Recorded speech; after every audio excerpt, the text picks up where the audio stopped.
time to make some dinner.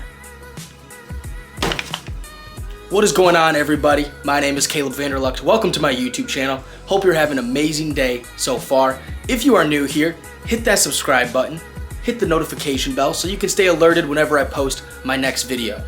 So if you couldn't tell by watching my last videos, I am not in my apartment. One of my friends was kind enough to let me use her apartment to cook some dinner, and she also gave me access to her HelloFresh. Now, if you're not familiar with what HelloFresh is, it is a meal delivery system that will deliver meals directly to your doorstep. Some of the things I really like about HelloFresh, even though I have never cooked a HelloFresh meal before, is all of it comes packaged in these bags. And all of the ingredients that you need are pre-weighed, are pre-measured, ready to go. They also send you your meat. So aside from a few miscellaneous items that you may need, like oil or other seasonings that you might want, everything is in these bags ready to go. Now, I will say this is not a paid ad or anything by HelloFresh. But HelloFresh, if you're watching this. So I have never cooked with HelloFresh before, and tonight I am gonna try the cheesy smothered mushroom chicken. Looks pretty good, and it looks fairly easy to make. So let's get this bag opened up and see what we got.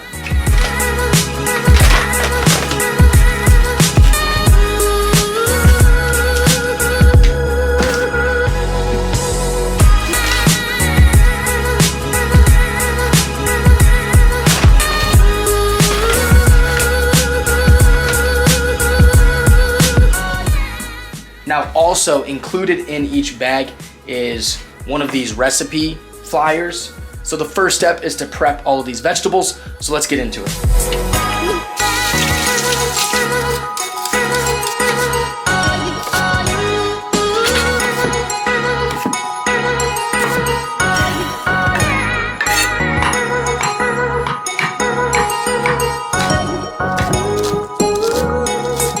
Now that all the prep work is done, all of the vegetables are cut, chopped, and ready to go. The oven is now preheated, so that means we're ready to put the carrots in the oven, and then I'm also gonna get started on the potatoes, and then we can move on to the chicken.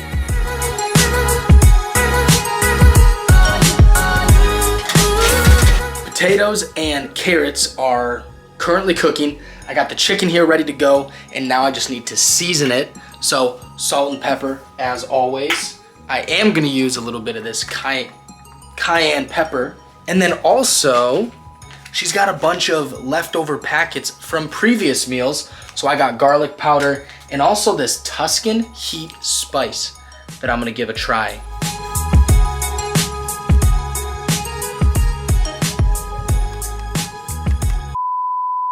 Hey. Hi. I'm in the middle of making a video.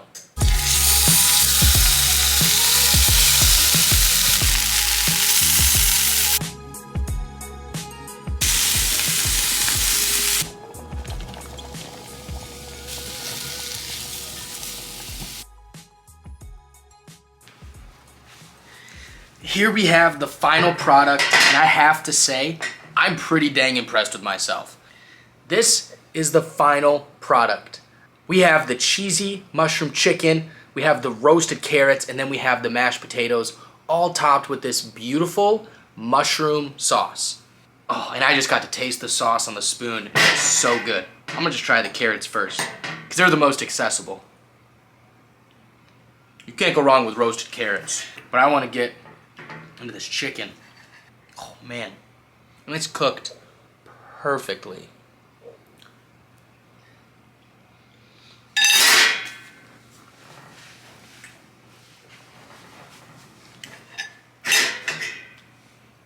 Honestly, my mom wouldn't believe me if I told her I made this. She's gonna have to watch this to believe it.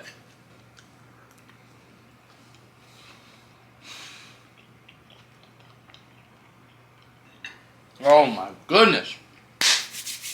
All right, I need to stop talking. I'm gonna enjoy the rest of this. I'm gonna watch some TV, YouTube, whatever. When I check back in with you guys, we'll grab the content jar and we will do the topic of the day.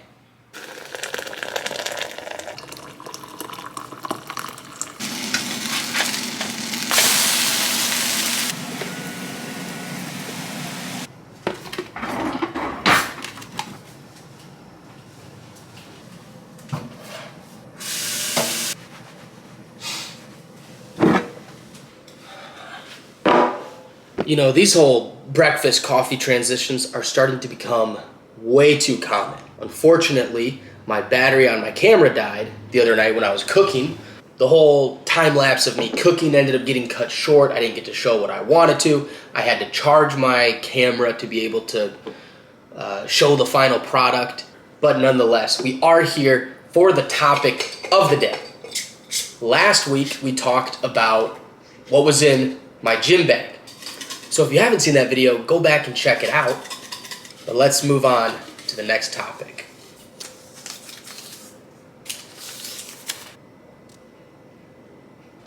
So today we are going to be talking about the back squat.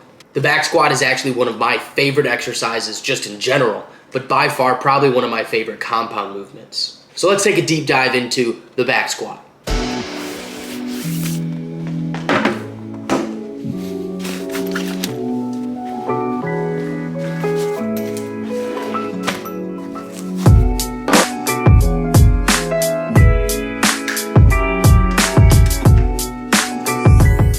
All right, let's go ahead and talk about the back squat. The back squat is a lower body movement that focuses on the quads, hamstrings, and the glutes. It's one of the big three compound movements along with the bench press and the deadlift. The first step in any good back squat is finding the ideal stance for you. A good starting point is having your feet about shoulder width apart with your feet angled slightly outward, but this is going to change for everybody. One way to help find your ideal stance is going to be to squat down without any weight and sit back on your heels. Now from there you can adjust and you can adjust your foot placement through the width and also the angle until you find a stance that's comfortable for you. What you want to be able to do is find a stance that gives you enough range of mobility in your hips and your knees where you can be comfortable and not have any additional strain or discomfort. Once you find this stance, go ahead and just stand up. Note where your feet are placed width and angle wise, and there's a good stance for you for the back squat.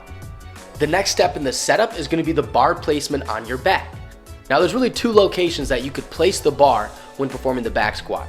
You could place it right on the upper part of your back on your shoulders, which is also known as a high bar squat, or you could place it about 2 to 3 inches below, which is going to be a low bar squat. Now this mainly comes down to whatever is the most comfortable for you, wherever you're going to feel the most sturdy and stabilized throughout the movement.